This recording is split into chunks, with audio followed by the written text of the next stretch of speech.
Today we're in the standing position. We're going to cover some of our stance basics, some of the things we want to be thinking about as we are either looking to be on the offense or if we need to be on the defense of our position. So for my stance, when I'm facing my opponent, I always want to be making sure that I'm finding what's called the focal point. My focal point for my opponent is generally right underneath that chin, right in the center of their body. What that allows me to do is I can focus right in the center and I see all the appendages. I don't want to get focused on either a single arm, wrist, right, or leg. My opponent can see where my eyes are looking at. He'll know that I'm looking at his leg. I want to keep him, right, guessing of what I'm going to be attacking. So if I keep my eyes on that focal point, that allows me a lot. Notice how, right, we are keeping ourselves right outside our hand range, right?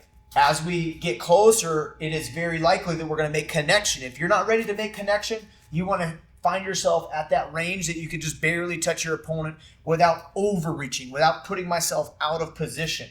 The position that I'm talking about is my feet are underneath me, slightly wider than shoulder width apart. And what you can see is I will pick one leg and have it slightly ahead of the other. I always want to maintain a general athletic stance, meaning I should be able to move, right? I have that focal point. I have my base. If my opponent starts to shift their position, right, I am maintaining that space in front of us, right? In that whole time, we slid around this invisible barrier, right? Grappling, takedowns is all about who's got control of this space inside here. So I got to make sure that my platform, my stance is always ready to launch either an attack or defense. If I'm not ready for my opponent to close that space off, I got to use my hands like frames.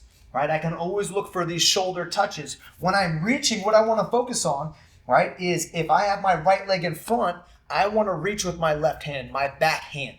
That way I'm not overexposing myself. You see how my right leg is in front? If I decide to reach for the shoulder, or if I decide to reach for that head, there's plenty of open space for my opponent to be able to elbow block and then make entry on that leg. So try and be disciplined, try and be focused here, that your rear leg and that rear hand is what will reach. That doesn't mean that I can't put it out there quickly to help maintain space, but I got to imagine that there's a rubber band always right between my elbows and my hip. If this extends out, it's going to snap right back into place because I need my hands up. I need my elbows in. We're trying to control this space in front of us. If my opponent shuffles, right, I'm always following him. I'm always maintaining space and distance here, not allowing myself to be extended out, elbows out too far or arms out too far.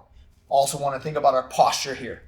When my chest is up, I have alignment between my neck, shoulders, hips, and knees. I'm strong here. I don't want my stance to change that. I don't want to be leaning too far over.